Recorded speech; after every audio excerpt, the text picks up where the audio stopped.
for K-9 to replace a K-9. Oh, because of trying to where are they getting it from? I'm not sure.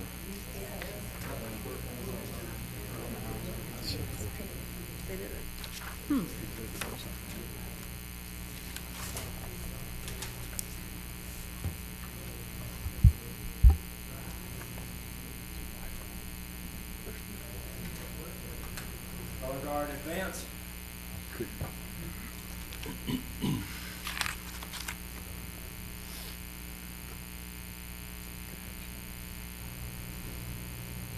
Color guard, post the colors.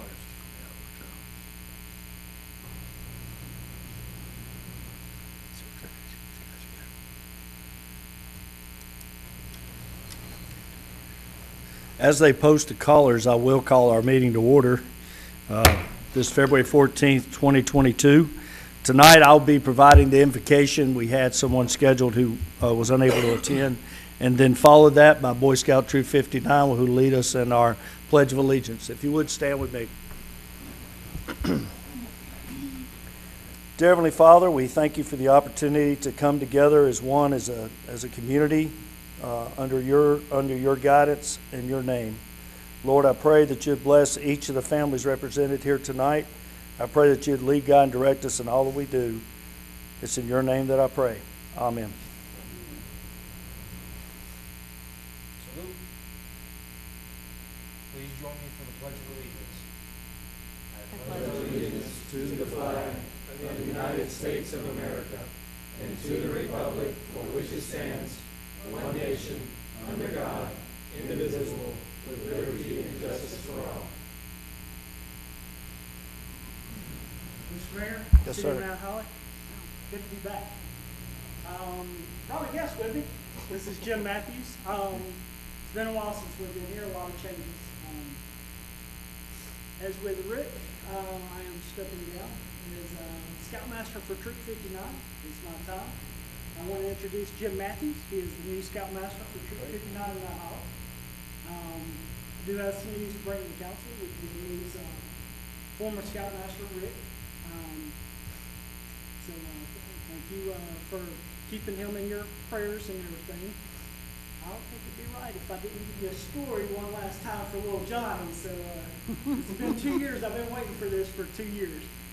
So little Johnny was dating a woman and running a farm. And at Valentine's, he bought her a present. She kind of looked at it, looked at him, looked at the present, looked at him, looked at the present. This went on for a little while. Kind of got nervous a little bit. Then she just kind of shook her head, went on and said, I'm going to start a market. And she did. She started market, and visitors would come by. And first guest would come in, shake his head. You're absolutely right. Here's $5. And leave. Okay, that's kind of odd. Next person come up, pay you $5. Yep, absolutely correct. Man, I'm making money now. Next one comes in, man, absolutely true. Here's $50. Sir, I've got to ask. Johnny's asking this guy, what makes you give me $50? Well, it's based on your sign out front. What sign? Come and take a look at it. The front says, local honey dates nuts. Michael walked over and said, don't ever buy me an iron again for Valentine's. Thank you for putting up with that. No, that's great. Thank you. Appreciate you doing that. I want to thank Boy Scout Troop 59. Sadly, Rick Connell passed away recently. He led Boy Scout Troop 59 for many, many years, affected a lot of lives in our community. So we appreciate you coming back and being back. Thank you. Next on our agenda is to set the agenda. Are there any changes to the agenda? Yes, Mr. Meadows. I'd like to pull 725 Elm Street from the consent agenda. Okay. We'll put that under old business. So we only got one under old business. That'll be number 2.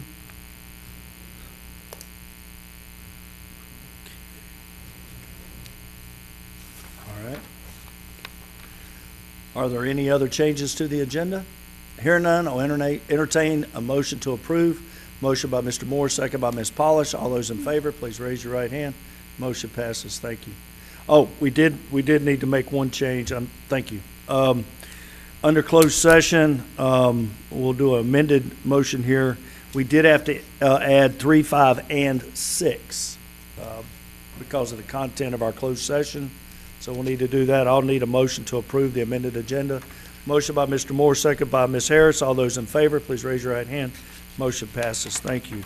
For those in attendance, we have public comment, which is 3 minutes, if you want to sign up for that. We also have 4 public hearings tonight. So if you are wishing to speak on any one of those, I encourage you to go ahead and sign up now.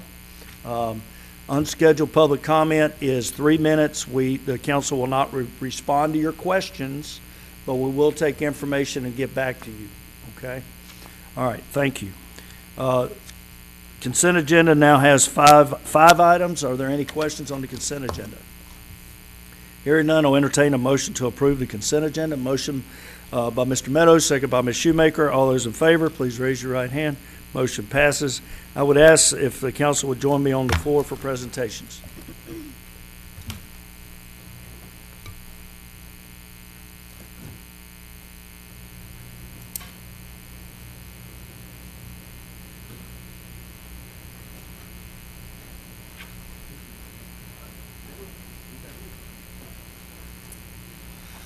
Our first presentation tonight is the Springfest Golf Tournament proceeds to the CRO.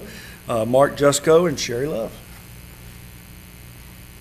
Afternoon. Unfortunately, due to COVID-19, our 48th annual Springfest was canceled. We were able to do the annual golf tournament with success, 13 teams. I would like to say thanks. There's no way this event could be successful without the help of so many others.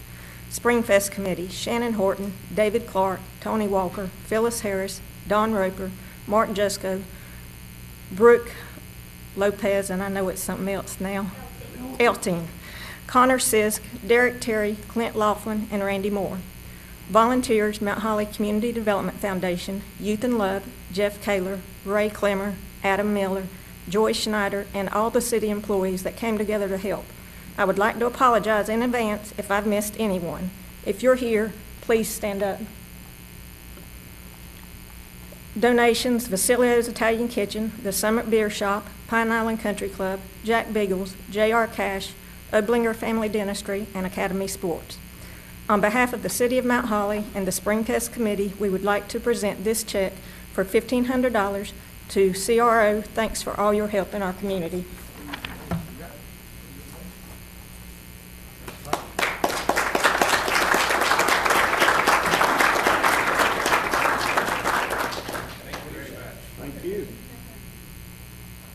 Take a picture? Okay. There we got a picture.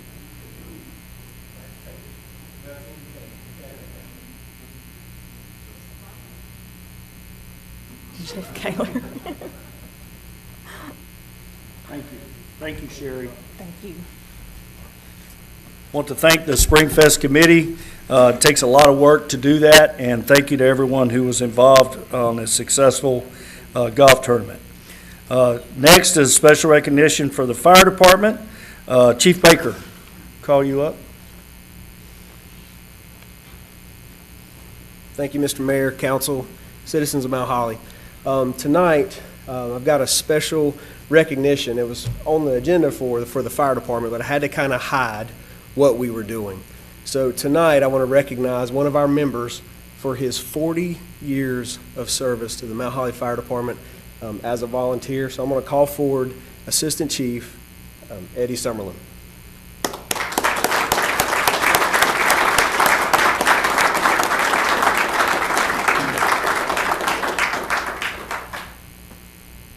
I would try to do justice, but the mayor has a proclamation that he's going to share with everyone. Eddie, on behalf of the fire department and the citizens, I'm trying not going to get choked up, but I'm not going to. But you mean everything to us. Each one of these guys, we're on 2 calls right now, so there's a little short people here. But you mean everything to the fire department. We enjoy your stories from bygone days, and we look forward to you being with us forever. So we thank you. 10 more. 10 more. 10 more. 10 more. Everyone hears that. 10 more. All right. Mr. Mayor. 10 more. I think that'll be more than that, but we'll go with that. Is that okay? Resolution honoring Eddie Summerlin upon his 40 years of service. Whereas Chief Eddie Summerlin is an authentic hero who, despite personal danger inherent in firefighting, protected our loved ones and our most precious possessions for 40 years as a member of the Mount Holly Volunteer Fire Department and Rescue Squad, having joined both in 1982. And whereas Eddie joined the United States Air Force shortly after high school, where he served in the Air Force Police for 4 years in England. And whereas Eddie is described by his fellow firefighters as an outgoing and dedicated to making the Mount Holly Fire Department the best it can be, while always giving the safety of his men priority. And whereas Chief Summerlin serves as an example to the younger firefighters regarding the importance of continuous training, frequently having the most hours of training per year, and it is readily apparent that he has been an inspiration to those young firefighters who benefit greatly from his personal instructions to them, constant attention to detail, and being ready to answer the call whenever it comes. And whereas when asked to describe one of his most memorable calls, he recounted transporting a lady in labor to the hospital when it soon became apparent that the baby was not going to wait for arrival at the hospital, whereby he stopped, pulled over, and his training kicked in. He delivered the baby, cut the cord, and listened to the baby cry, transporting him to, no, you were singing Cloud Nine? Yeah. Or transporting you to Cloud Nine? Cloud Nine. Cloud Nine, gotcha. Whereas Eddie has for multiple years logged the most volunteer calls, and he received the Volunteer Firefighter of the Year in 2014 and 15. So it only took you over 30 years to get that. Wow. You worked hard for it. I know. Whereas it is well known that Eddie's nickname is Soapy, a name he rightfully earned when he used Dawn dishwashing detergent instead of the prescribed foaming agent during a night training session to demonstrate the use of foam for fighting fires, causing the middle school parking lot to fill with thousands of gallons of soap suds.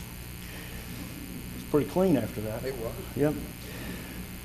Whereas throughout his career as a firefighter, he has enjoyed the constant support of his family, including his son Joel, his daughter Jill, and his wife Grace, as well as his previous wife Judy, who passed away in 1991, and 7 grandchildren and 11 great-grandchildren. And whereas we will never know how many lives Eddie has saved during the hundreds of calls he has answered, always discharging his responsibility to save human life in imminent peril, even while overruling family plans on holidays. Now, therefore, the City Council and Mayor wish to take this opportunity to mark this occasion in recognition of Eddie Summerlin's 40 years of service, and do hereby extend our deep appreciation for his steadfast devotion to duty and the valuable service rendered by him to our community this, the 14th day of February 2022. Thank you. Thank you, buddy.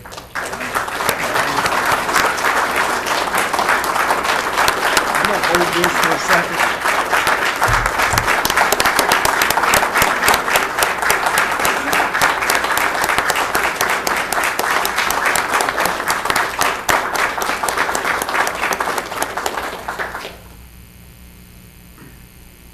Chief Summerlin, we have one more thing we'd like to present to you.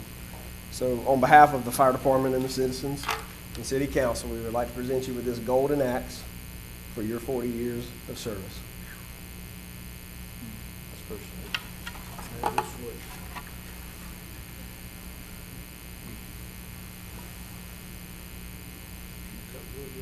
You can try to cut wood with this. I'm going to get out of the way so you I got you. Did you want to say anything? No. No, you want to say anything? Well, we want to congratulate you and thank you over here. You can take your picture, we'll take that. Yeah. Come on.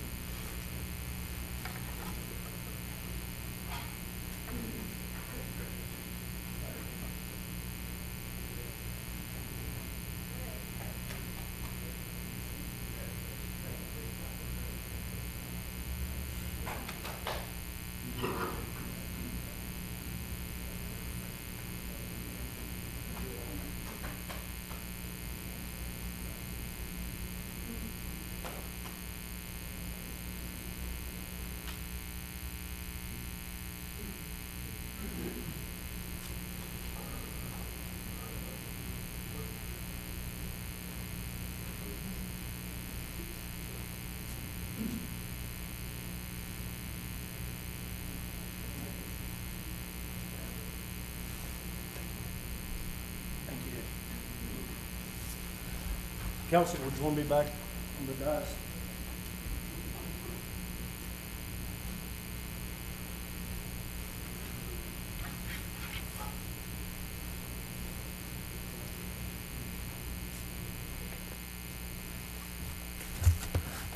Now we can all go home. That was a successful meeting right there. I'll take it. So to follow that, we have a presentation on the Mount Holly Charlotte Water project, and we'll have Mr. Johnson. Thank you, Mr. Mayor and Council. Tonight is a product of discussions with Miles to bring you all up to date on the construction part of the Charlotte Water Mount Holly Pump Station Force Main project. After all, the notice to proceed has been issued by Charlotte Water. The contractor is on site and has commenced work. So I've only been involved in this project for 8 years, and I think you've all been involved with it for maybe 2 decades.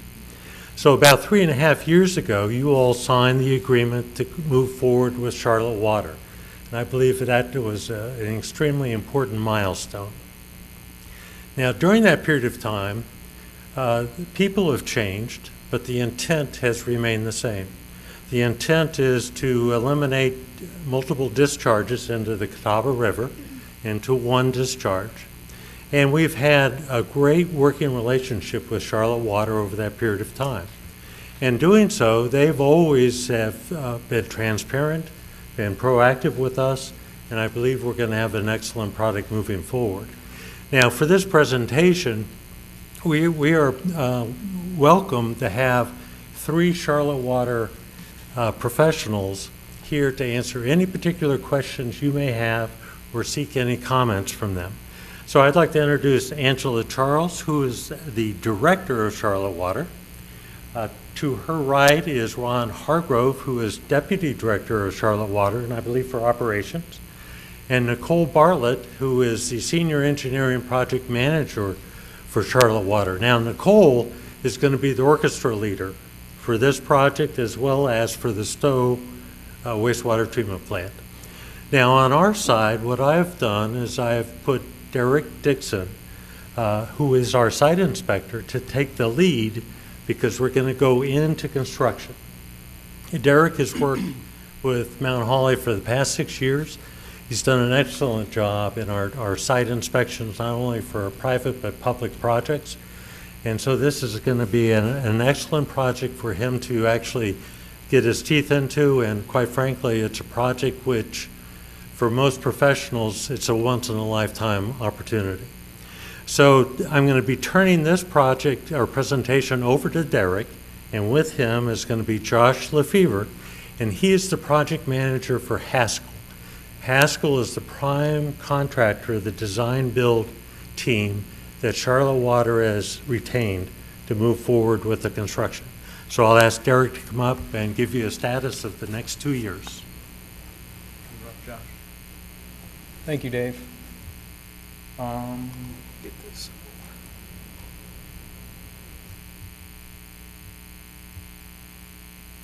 Do you see it? All right.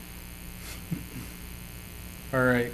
So Josh has put together, a team of us have put together this presentation to go over the construction of the project. See here. So on the agenda, we're going to go over the Stowe wastewater reclamation facility. The contract is it's actually in 2 contracts. That's why you see early work package 2, early work package 3. And then we're going to, Josh is going to explain the coordination with operations in the Mount Holly public. So, I don't know if you want to. Sure. Yeah. Good evening. Thanks for inviting us here tonight.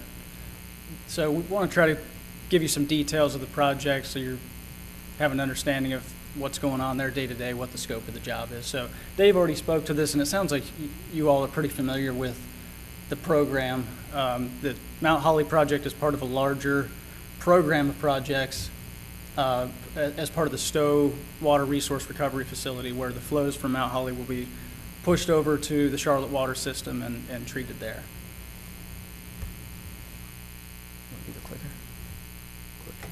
So there's a couple phases here in Mount Holly. A lot of times with design-build projects, we break the project into numerous phases just to accelerate the overall project, shorten the duration. So early work packages 2 and 3 relate to work here at the Mount Holly Wastewater Treatment Plant.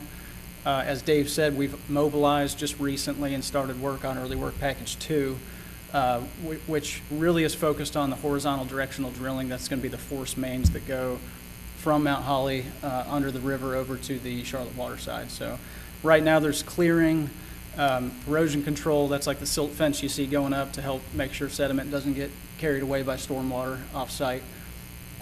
Fencing, a little bit of electrical relocation, and then the horizontal directional drilling being the primary component of this phase.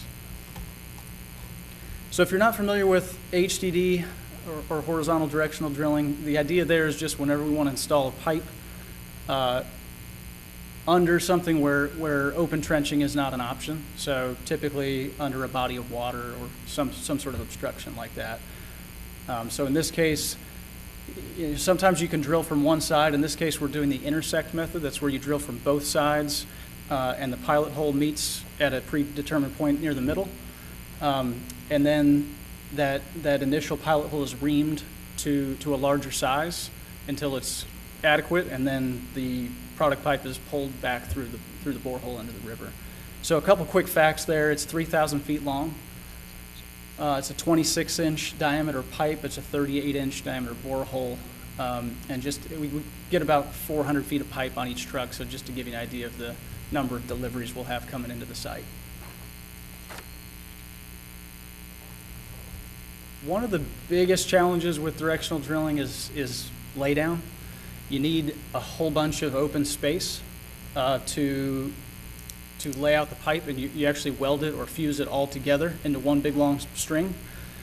So that was an early challenge on this job, and we got a lot of help from Dave and Derek and the whole team here to go through a bunch of iterations, many of which involved stringing pipe out into the park, which was not a very attractive option.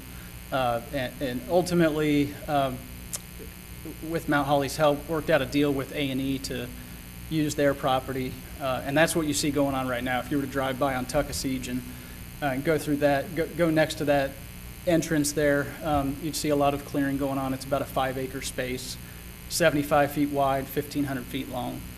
And that's, again, we'll cover that in stone, and that'll be kind of a work platform. That's where all the pipe will be staged and welded.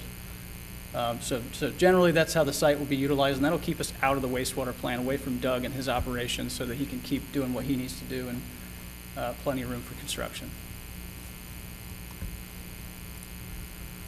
So just a little idea of what you might see if you were to visit the job site. This is a typical setup for a horizontal directional drill. This particular job site had a lot more space than we do, so they were a little more spread out, but generally on the left there you see the drill rig itself. So that's the apparatus that's pushing the drill head.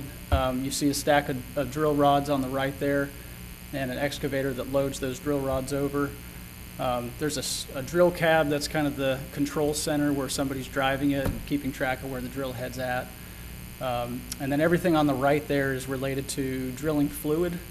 So we use clay, bentonite clay. It's a natural product that mixes with water to form a really fine, cohesive slurry, and that gets pumped down hole to cool and lubricate the drilling equipment, and it also carries the cuttings and the dirt back to be removed. So that's how we get the cuttings out of the hole.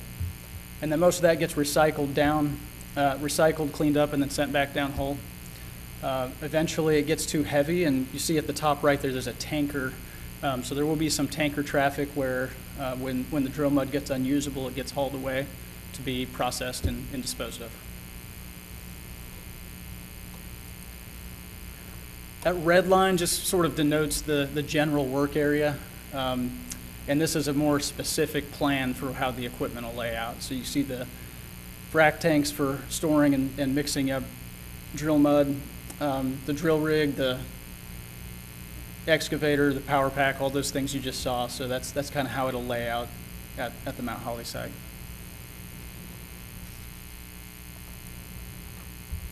So then the next phase, which we refer to as early work package 3, is at this point, the force mains are in and they're just pressure tested and capped. And package 3 is construction of the new pump station facility. So there's a pump station itself, all the smaller boxes you see there, valve and meter access vaults. There's also